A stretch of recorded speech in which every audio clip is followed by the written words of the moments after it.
All right, good morning. It's great to have each one here. Visitors, thank you for being part of services this morning. We're going to continue on at our verse-by-verse look in Daniel. We're up to chapter number 11, verse 21. But before we get to verse 21, we need to look back where we've been. We need to look back through the corridors of prophecy and history, where Daniel was shown a vision so precise and so sweeping that it reads like a divine script written centuries before the actors ever took the stage. The angelic messenger comes to Daniel. I hope you guys can see that. It's not very clear up there. The angelic messenger comes to Daniel and unveils the future with clarity and weight. He spoke of Ahasuerus, the Persian king, known in history as Xerxes, who stirred the world with his wealth and war, launching a massive campaign against Greece. But his ambitions would not last. From the ashes of the Persian pride rose a whirlwind, Alexander the Great. The young Macedonian conqueror swept through the known world like a fire through dry grass.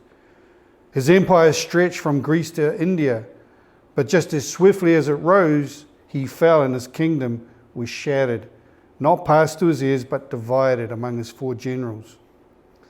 From this division emerged two dominant powers, the king of the south, the Ptolemaic or Egyptian empire, and the king of the north, the Seleucid or the Syrian empire.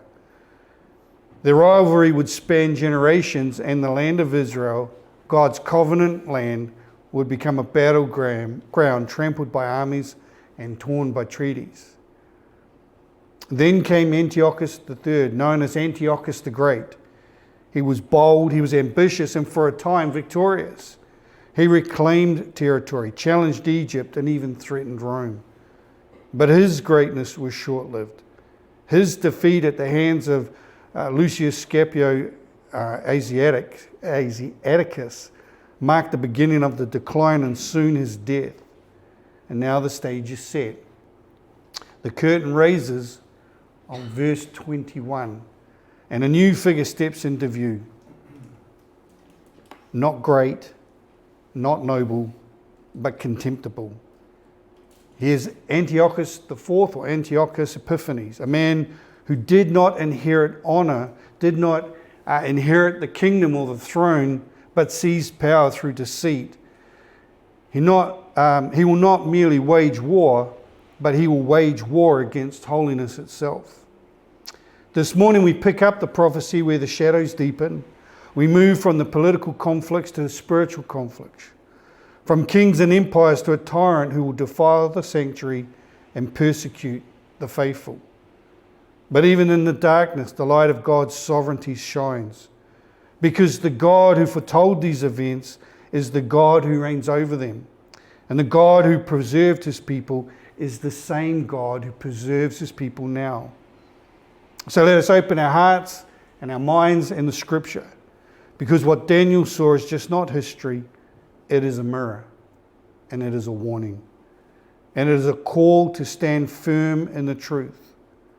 So we've met Ahasuerus, Alexander, Antiochus the Great, and now Antiochus Epiphanes. We need to get the message because all of this was written by God, and he has a purpose for it. Now, Antiochus was the third son of Antiochus III, or Antiochus the Great, who was the ruler of the Seleucid Empire. Now, after his father's defeat by Rome, the Seleucids were forced to pay a heavy tribute. And we looked at that last week, and I said that not only were they to pay this vast sums of money, and then the yearly tribute that they needed to pay, but they were also to supply hostages. And when Rome took over different empires, they would take from the royal household. And that was a way to kind of make sure that nobody went back on their word. Because if you had the king's son and he started to get out of hand, you could just put him to death, you know. So they needed to send royal hostages to Rome. Now the young Antiochus Epiphanes was one of those that was sent, and he lived in Rome for years, receiving a high-class education and mingling with the Roman elites. Now, while Antiochus was in Rome, his older brother ruled the empire. If you want his name, was Seleucus IV. Okay? Now, Seleucus decided that he needed the young Antiochus, maybe thinking his contacts in Rome would prove useful. So dig this. He arranges a swap. He sends his son, Demetrius, to Rome in exchange for Antiochus. Rome accepts this trade, and while on the way home, Antiochus learns of his brother's death. Again, more royal intrigue, poisoning, coups, that kind of stuff. He was actually assassinated by one of his own officials. And in verse 21, we're told, and in his estate, that's Seleucus, shall stand up a vile person. Imagine having that description, you know? Imagine this is in Scripture. You're always going to be known as the vile person. And that vile person is Antiochus Epiphanes, a man rightly despised, hated not only for his cruelty, but for the deception by which he would seize power. Now, we've met him before in Daniel chapter number 8, and now again in chapter number 11. God brings him back into view. In verse 21, we're told that he will stand up in the place of Antiochus the Great, to whom they shall not give the honour of the kingdom, but he shall come in peaceably and obtain the kingdom by flatteries. They don't give him the throne. He comes to it in a sneaky way, because when you think about it, if his brother was the king, that made his nephew the rightful king. But he's back in Rome. Okay? So Antiochus uses that as an opportunity to use flattery, to use cunning, and to use guile to work his way into the throne. And he ascends to power without any bloodshed, slipping into leadership through cunning rather than conquest. But make no mistake, blood would soon flow, and it would soon flow in abundance. Though Assyrian by birth, Antiochus is granted rulership over Syria and Judea by Rome. His Roman education gave him diplomatic finesse and insight into imperial politics. He doesn't inherit the throne by right. He buys a position from Caesar and the Roman Senate through treachery, pretense, fraud, and ruthless ambition. The depth of his depravity was revealed in the very title he chose. Upon taking power, he added the moniker Epiphanes to his name, Antiochus Epiphanes, which means God manifest. This is a man that had a lot of pride. And he launched an aggressive campaign to Hellenize his empire. And by that it means that he would enforce the Greek culture, the language, the religion on all the territory that belonged to him, including Israel. And this emphasis on Hellenizing Israel led to what we know as the Maccabean revolt. In verse 22 it says, "And with the arms of a flood shall they be overflown from before him, and shall be broken." This describes the military victories of Antiochus over his enemies.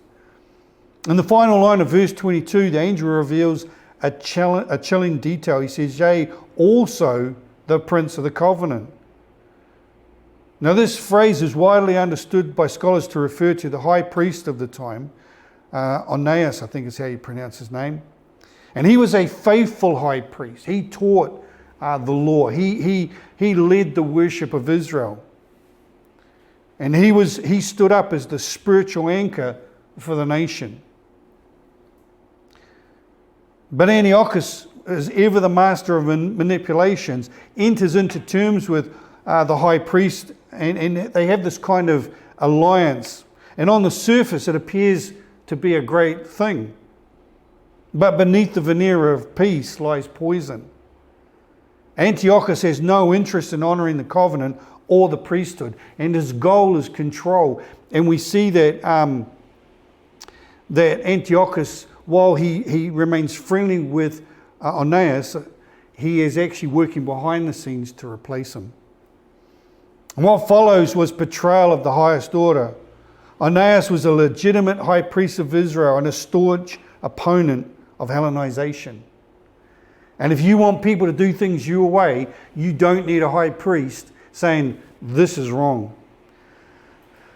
So after Antiochus came into full power in about 175 BC, Onias was deposed and replaced by his brother Jason, a Hellenizer who supported Antiochus's policies. And in fact, history tells us that Jason brought the position. He offered a lot of money to be put in as the high priest. History tells us Jason brought the position, and this continued for some time. So every year when it was time to elect a new high priest, it was a lottery, and everybody bid on the position. Now this obviously denigrated the priesthood and also denigrated the worship of the nation of Israel. It is why Onias is called the Prince of the Covenant, because he was the high priest because it was a high priest's responsibility to ensure Israel kept their covenant with God. Look at verse 23. And after the league made with him, he shall work deceitfully, for he shall come up and shall be strong with a small people, and he shall enter peaceably, even upon the fattest places of the province. And he shall do that which his fathers have not done, nor his fathers' fathers. And he shall scatter among them the prey and the spoils and the riches. Yea, and he shall forecast his devices against the strongholds, even for a time. And I want you to key in on that even for a time. And you'll see that phrase and a similar phrase come up over and over again. And it's the angel reminding Daniel that this time of judgment for Israel was going to carry on until the end of time, until the end times. But everything that was going to happen, as each ruler came up, as each tyrant came up, it was only going to be for a time. And that was the time that God had decided, And so God was still in control, and he was using each of these empires to do and to fulfill his purpose. So here we see Antiochus trying to adopt a policy of friendship with Egypt. But he violated it. He broke it. He plotted and he worked deceitfully. This introduces a chilling development in the rise of Antiochus Epiphanes. After signing a peace treaty with Egypt, Antiochus breaks it, and Scripture says he will work deceitfully. This vile man was indeed unworthy of trust and honor. Notice the words, he shall become strong with a small people. Antiochus, the despicable deceiver, allayed suspicion when he came to Egypt. So as he was going down to Egypt and going down to make this peace treaty, he went with a small force so that he could claim, I come in peace. And he was able to gain power through cunning and through trickery as far as Memphis. And then in verse 24 it says, he entered peaceably upon the fattest places of the province. So he began to plunder the richest provinces in Egypt. And he got as far as Alexandria, and then they managed to stand up to him, and he was driven back. So basically, if there was a crop, if there was money, if there was riches, if there was something to gain, he went after it and he got it. He came in all hearts and flowers, but in his heart was deceit. And that's what Proverbs tells us. The heart is deceitful above all things. It kind of reminds me of that Star Trek song where it says, we come in peace, shoot to kill. That's exactly what he was like. He came with the pretense of peace and love, and let's all get together and sing Kumbaya, and all the time he was plotting to overthrow and to conquer. The messenger tells us, and he shall do that which his fathers have not done, nor his fathers' fathers, and he shall scatter among them the prey and the spoil and the riches. Now Antiochus was a smart operator, and he knew that if he was going to keep these so-called friends on side, then he needed to pay them off. So as he took and plundered from Egypt, and indeed Israel, because remember, Israel was on the way to Egypt, and he'd come down and they'd get raided as well, he would distribute the spoils amongst those loyal to him, thereby buying their loyalty. And then at the end of verse 24 it says, and he shall forecast his device against the strongholds, even for a time. Basically that's telling us that whenever he saw a strong village or a strong group, or he saw some sort of opposition to his rule, he'd deal to it straight away. He'd plot their destruction.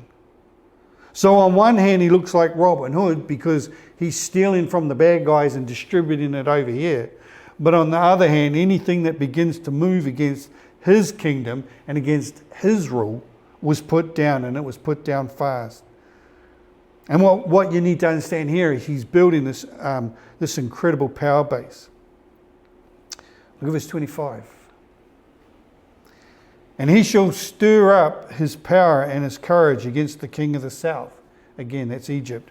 With a great army, and the king of the south shall be stirred up to battle with very great and mighty army. But he shall not stand. For they shall forecast devices against him, yea, they that feed of the portion of his meat shall destroy him, and his army shall overflow, and many shall fall down slain. So in verse 25, and we're coming into about 170 BC, Antiochus had grown strong enough to march against Egypt. Now previously he had been working, with some craftiness, deceitfully. And now he's just been straight out in front. He's like, I'm going to march my army down there and take this completely over. But because he had been dealing so deceitfully, he'd built up some friends within the kingdom. So this is the first campaign against Israel, against Egypt. And he uses pretense of being an ally and peace as he marches with his army down to Egypt. And he gets as far as the Nile Delta before they realize this guy is not coming in peace. He's coming to take over the country. Now this time Egypt lost the war, and verse 25 tells us why. It says, because the counselors of the Egyptian king himself betrayed him. In verse 26 it says, yea, they that feed of the portion of his meat shall destroy him. The Pharaoh king's trusted counselors turned against him.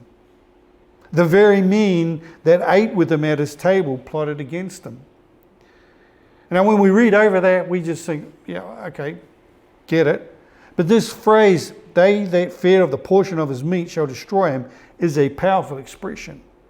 And it expresses a deep, deep betrayal. And in the cultural and historical context of Daniel's time, it carried huge significance. Because in the ancient Near Eastern culture, including Babylon and Persia, Egypt, Syria, sharing a ruler's table wasn't like eating with your family.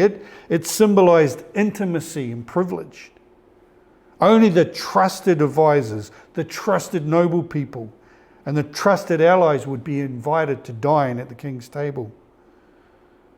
It showed a deep alliance politically, or on a friendship basis. It signified protection and favor. If you were eating at the king's table, you were under his care. So it was a big deal. So in verse 26, when it says, those that ate his delicacies destroyed him, that is saying something. This was just not treachery, it was treachery from the inner circle. And it just shows how much influence and how much cunning Antiochus had, that somehow he turned the king's inner circle against him. This betrayal is personal, it's calculated, and it's devastating. Notice once more the victory of Antiochus was credited to his devices or to his schemes. Now, we're not told how Antiochus successfully operated his conspiracy within the top administration of the Egyptian government, But we know it worked, and we know it worked for a while. Look at verse 27. And both of these kings' hearts shall be to do mischief, and they shall speak lies at one table, but it shall not prosper, for yet the end shall be at the time appointed. So then the two kings sit down at the bargaining table to thrash out a peace deal. And neither one had honourable motives, nor employed honourable methods. As verse 27 tells us, both the king's hearts shall be to do mischief. They spoke lies to one another, and in the end, neither prospered as a result of their treachery. Deceit and lying must ultimately fail because there is a time appointed. Once again, we note that God appoints the time. He points the starts and the stops, and He is sovereign over all. And folks, we've seen this principle so often. I mean, we've got Russia and Ukraine, and they can't even get to the bargaining table. And when they do, they just fib and lie to each other, and it all falls to bit. And then they've got to start all over again. And that's exactly what was going on with Syria and Egypt at this time. Look at verse 28.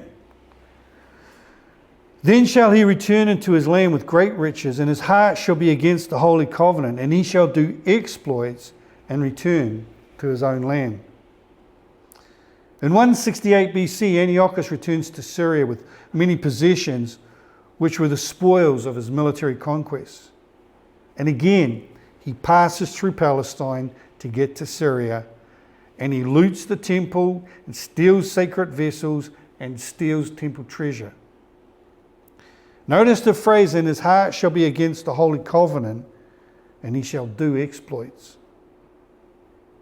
Now a report had come to his ears that Jewish people had reported him dead. Somehow a rumour got started when he was fighting in Egypt that he'd been killed. So Jason used this as an opportunity to regain the high priest position. Now, what had happened is Jason replaced Ananias, and then Antiochus replaced Jason with somebody else. When Jason learnt that Antiochus might be dead, he's thinking, like, this is my opportunity to take back the high priest position.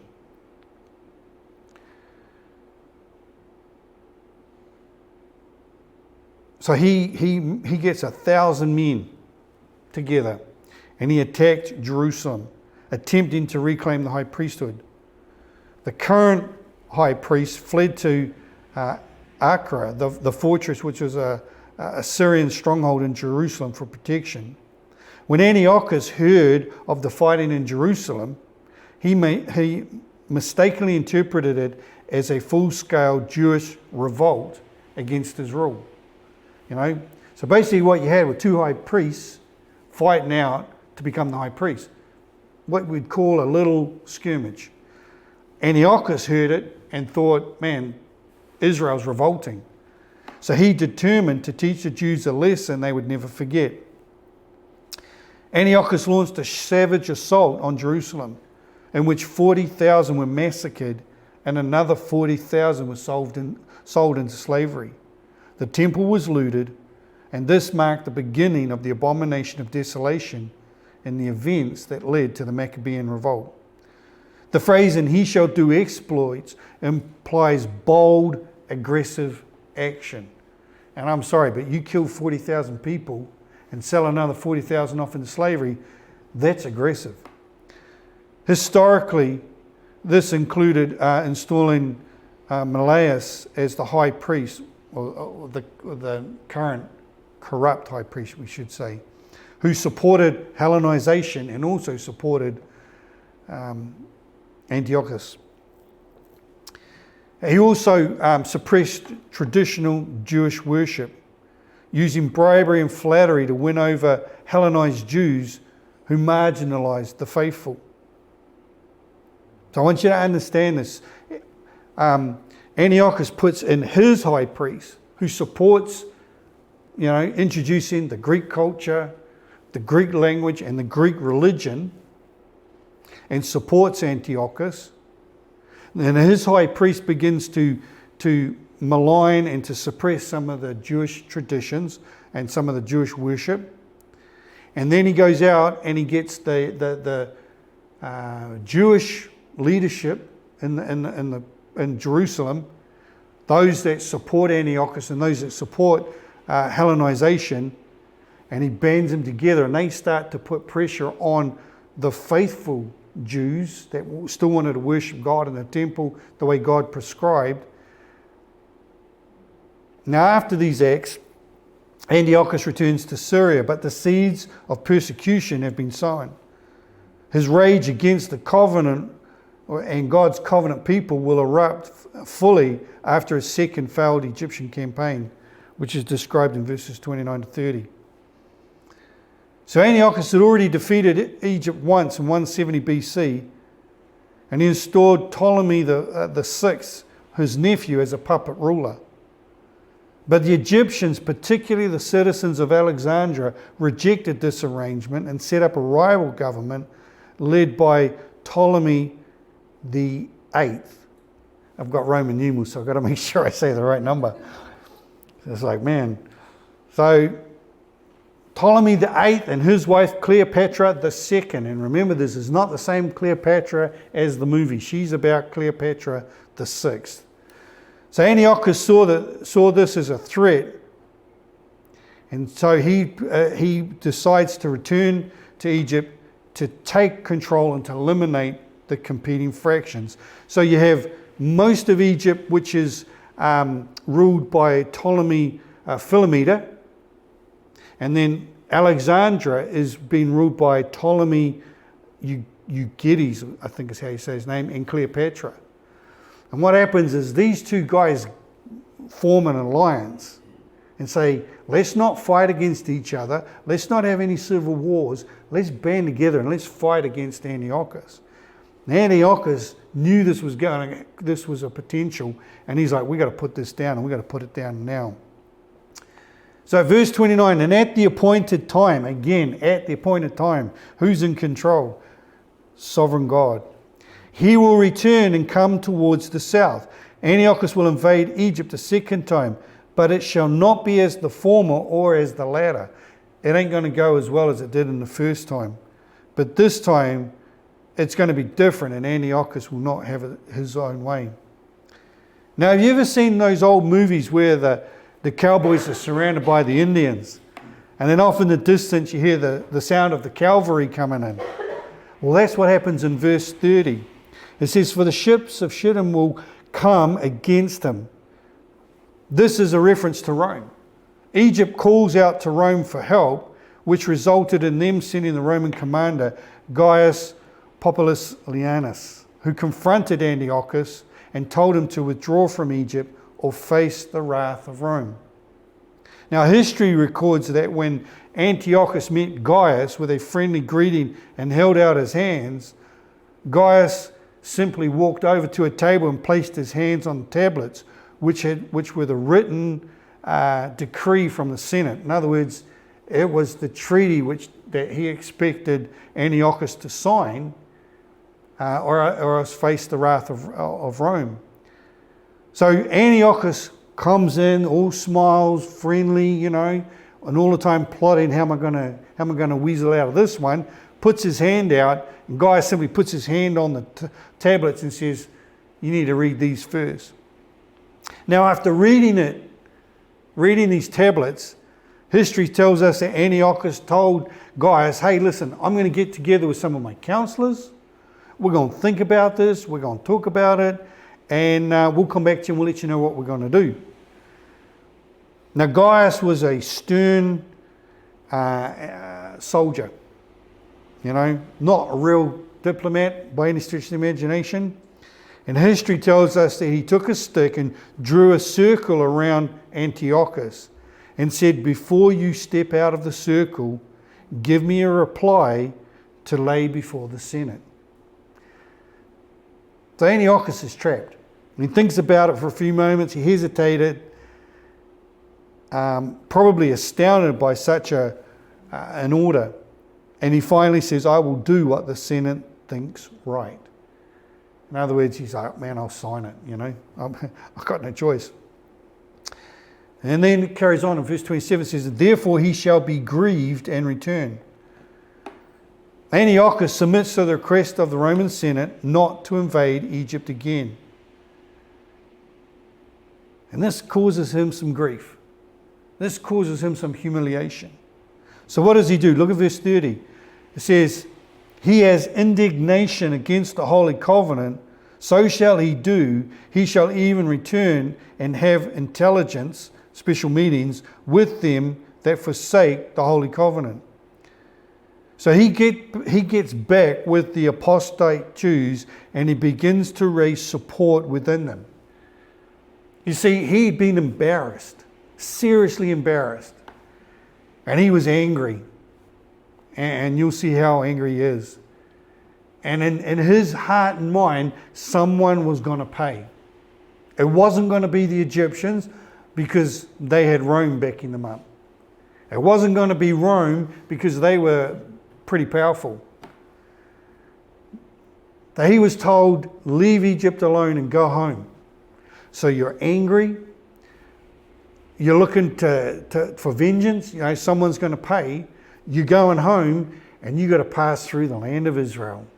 So guess who's going to pay? And then it happens, and folks, it really happens.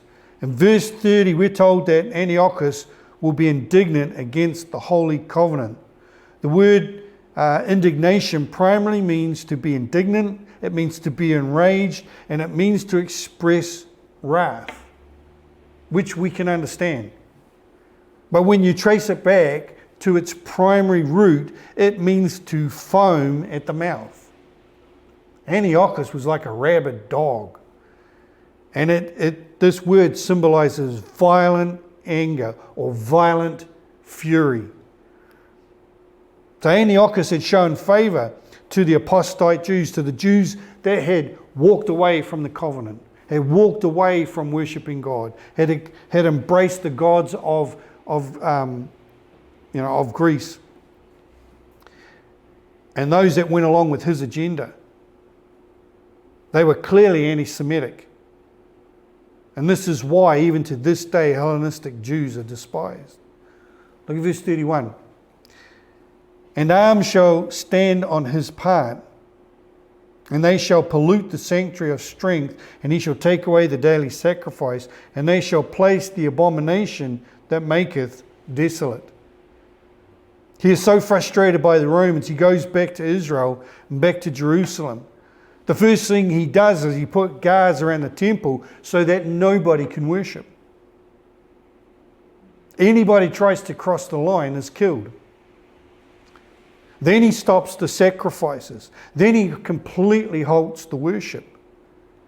In fact, on one Sabbath day, history records that he sent soldiers into the city and began to slaughter all the children they could find. And then he slaughters all the women.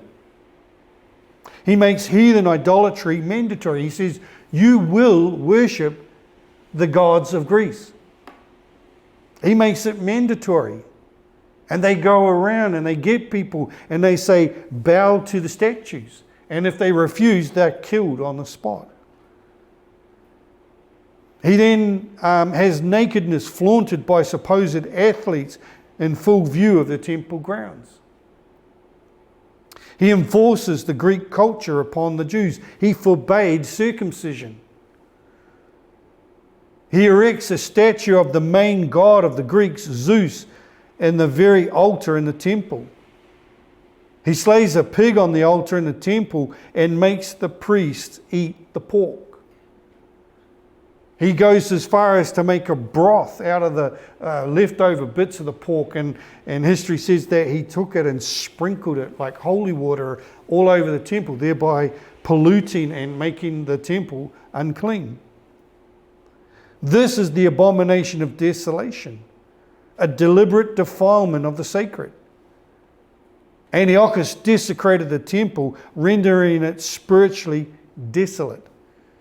And disturbingly, even enlists Jews to aid in the act. The word abomination carries weight. It refers to something utterly vile, detestable, and repulsive. Everything that he did was vile, detestable, and repulsive to those faithful Jews there in Jerusalem. Look at verse 32. And such as do wickedly against the covenant shall he corrupt by flatteries. Now, Antiochus didn't rely solely on force. He used flattery, bribery, and political favour to seduce those already inclined to compromise. Some apostate Jews, enticed by prestige or fear, align themselves with him, abandoning the covenant and aiding in the desecration of their own faith. But the verse doesn't end in despair. It continues and says, but the people that do know their God, those that remain faithful, shall be strong and do exploits. In contrast to the corrupted, those who truly knew their God, not just in ritual but in relationship, stood firm. They resisted Antiochus' decrees, refused to bow to idols, and rose up in a courageous defiance. They were the Maccabees, and they were a faithful remnant who risked everything to preserve the covenant. Their exploits weren't just military victories, they were acts of spiritual bravery. They not only fought, but they taught. They resisted and they endured persecution. This verse is a timeless reminder: when compromise surrounds us, intimacy with God produces strength, clarity, and bold actions. Look at verse 33. And they that understand among the people shall instruct many, yet they shall fall by the sword and by flame, by captivity and by spoil many days. And when they shall fall, they shall be holpen with a little help, but many shall cleave to them with flatteries. The angel says, Daniel, the 70 years is only the beginning of Israel's chastisement. There'll be 70 years, and then at the end of the 70 years, there'll be an Osiris who will dominate your land. Then there will be an Alexander who will dominate your land. Then there will be an Antiochus the Great who will overrun your land. And then there will be Antiochus Epiphanes. And by the way, Epiphany means God manifests, but the people called him Antiochus Epiphanes, which means maniac or madman.